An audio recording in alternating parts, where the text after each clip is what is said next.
നാദാപുരത്ത് മുസ്ലിം league പ്രവർത്തകർ തകർത്ത വീടുകൾ സിപിഎം ജില്ലാ സെക്രട്ടറി പി മോഹനന്റെ നേതൃത്വത്തിലുള്ള സംഘം സന്ദർശിച്ചു. നാദാപുരം, കുമ്മനംകോട്, വെള്ളൂർ എന്നിവിടങ്ങളിൽ 50ഓളം വീടുകളാണ് ലീഗ് പ്രവർത്തകർ തകർത്തത്. നാദാപുരത്ത് മുസ്ലിം ലീഗ് പ്രവർത്തകൻ കൊല്ലപ്പെട്ടതിനെ തുടർന്ന് 50ഓളം വീടുകളാണ് ലീഗ് പ്രവർത്തകർ തകർത്തത്. നിരവധി വാഹനങ്ങളും തകർത്തു. പല വീടുകളിൽ നിന്നും പണവും സ്വർണ്ണാഭരണങ്ങളും അക്രമികൾ കവർന്നു. CPIM പ്രവർത്തകരുടേതിനു പുറമെ BJP, കോൺഗ്രസ് പ്രവർത്തകരുടെ വീടുകളും വ്യാപകമായി ആക്രമിക്കപ്പെട്ടിട്ടുണ്ട്. കാർഗിൽ യുദ്ധത്തിൽ വീരമൃത്യു വരിച്ച ധീര ജവാൻ PT വിജേഷിന്റെ പേരിലുള്ള വെയിറ്റിംഗ് ഷെഡുകളും സ്മാരക സ്തൂപവും തകർത്തു. CPI സെക്രട്ടറി P മോഹന മാസ്റ്ററുടെ നേതൃത്വത്തിലുള്ള സംഘം സംഘർഷബാധിത പ്രദേശങ്ങൾ സന്ദർശിച്ചു.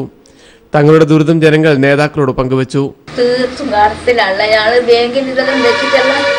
എൻ്റെ മോയെ 14 വയസ്സുള്ളന്ന് നയിക്കുന്നു മദ്രാസിൽ പോയിട്ട്, എന്നിട്ടൊരു കൂടാക്കിയത്.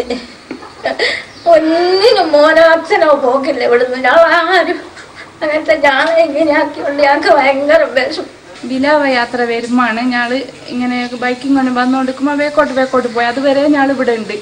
അപ്പോൾ വീട് പൊട്ടുവാൻ തുടങ്ങിയാൽ ഞങ്ങൾ മോളെ പൂർണ്ണ ഗർഭിണിയായ മോളെയും കൊണ്ട് ഓടുന്നത്. അക്രമികൾക്കെതിരെ കർശന നടപടി സ്വീകരിക്കാൻ പോലീസ് തയ്യാറാകണമെന്ന് P മോഹന മാസ്റ്റർ ആവശ്യപ്പെട്ടു.